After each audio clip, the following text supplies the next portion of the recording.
Greetings and welcome to this edition of Positronic hypersonic.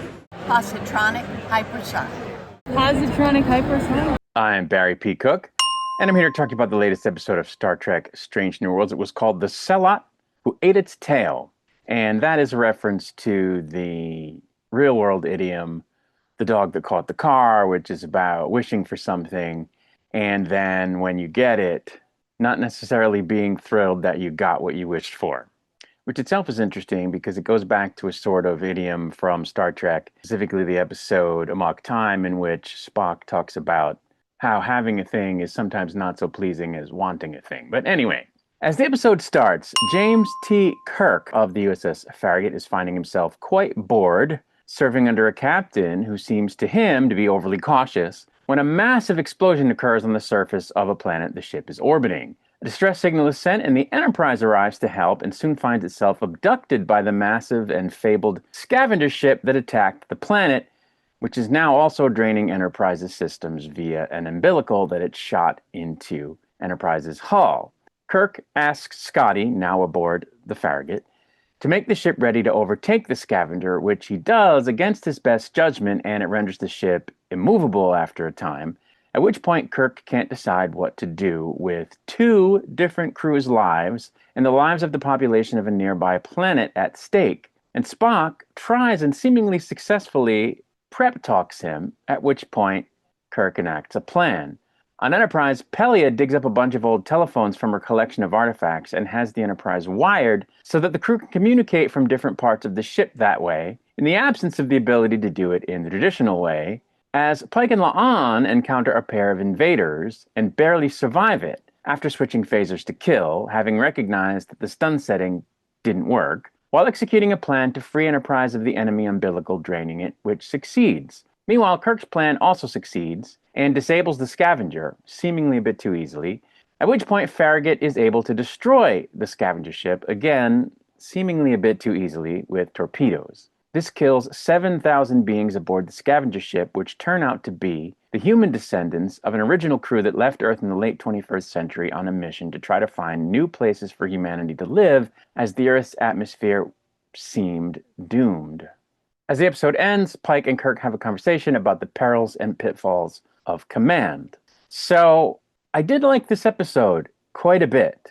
It was once again an episode of Star Trek that felt like Star Trek. But there was a whole lot of Star Trek type action based around accomplishing a very important goal or two under extreme circumstances. So I thought that was really awesome. I thought it was great to see the original series crew all together without other crew mixed in, as well as to see Spock acting like Spock again this week, as he did last week, and to have an episode without any romantic craziness. So I liked the episode overall for those reasons. I wish I could say that the crazy, stupid stuff was done for the rest of the season, but we still have at least one goofy episode coming where they turn some of the crew into Vulcans in a really stupid way. Anyway, now that I've talked about what I liked about it, let's talk about stuff that I had issues with in the episode. Why didn't they replicate the phones? Why did they have to go get already existing physical phones from Pelia's collection? Why not just use the replicator? Which they're not supposed to have, but which they do have. Was it a power issue? They don't say. I think they just wanted to have a goofy little moment. Anyway, not a big deal. It just stuck out to me. Why didn't La'an and Pike use the kill setting right away? I mean, a lot of times in Star Trek, the first move is to set phasers to stun. And there are appropriate times for the stun setting. But on this occasion, with so much at stake, I don't know why they didn't just start off with the kill setting. Like, they're in a really dire situation and they're really still going to go with stun first. I wasn't buying it. I didn't love the depiction of Kirk as quite so decision impaired. I thought it was a little heavy-handed. I thought it infantilized him a little bit too much and made him come off a little bit too weak under pressure for the character that we know he is. Any other character, okay, they're a blank slate, but to do it to Kirk, I didn't really get that. I didn't really like it. I also thought that the sort of overall conflict ended a little bit too easily in the end. Like, it was struggle, struggle, struggle, struggle, and then, explode the nacelles. Oh, now we've disabled the enemy ship, and then boom, launch a couple of torpedoes inside it, and then we blow it up. After all this time of trying to hit it with weapons and it didn't work, I thought that was a little Deus Ex Machina. They yet again showed Pike and Kirk interacting which, goes against lore, right? Because Kirk said in the menagerie that he only met Captain Pike once when he was Admiral Pike. And so they just keep making ridiculous things. But, we knew that.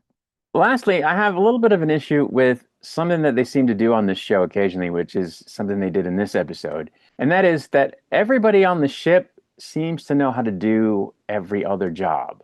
Like, okay, I get it. They all went through basic training at Starfleet Academy, and they all probably have to know a little bit of something about critical jobs other than their own specialization. And I get how Uhura, for example, might have been trained on Helm because she's a bridge officer. And they did mention that she's not proficient at it. She's only done it a couple of times. So that made sense because, they're not trying to say that she's an expert. But like, why does Dr. Mbenga know how to maneuver the ship with thrusters using a joystick, which is something that's done at one point in this episode? I mean, really, there aren't a lot of people who would know how to do that. But the other person they showed doing it in this episode is number one. And if anybody ever had trained on how to manually pilot a starship with a joystick, it would be someone like her. But not necessarily the doctor, the chief surgeon. Like Ortegas, okay. Mitchell, okay. Even La'an, okay, which she was otherwise occupied in this episode. But Dr. Mbenga? I mean, unless we're supposed to believe yet again that it's due to his experience during the war that he learned how to do this. But he served in the war as a medic. So, I have a hard time believing that. I mean, ultimately, I guess it's fine if you don't get too nitpicky, but like, why do they even do it when they don't have to? When they could have made that any random person?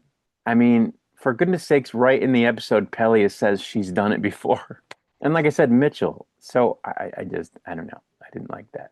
But those are really nitpicky things. I mean, in order not to praise this episode completely and not have anything negative to say, I kind of had to reach for things that I noticed that bugged me a little bit in order to have, a balanced review. So I guess that's a good sign. I mean, it means they're getting better at the episodes and that this episode was more of a 7 or an 8 than a 5 or a 6. So that's good. And I guess I just have to wish that they do more episodes like this one and like last week's, which again wasn't perfect, than some of the goofy ones they've done, and at least one goofy one that we know is still coming up. But only time will tell if they manage to do this. Anyway, that's really it. So I'm going to get out of here. I'll be back with another video soon. Until I return, I wish you peace and long life.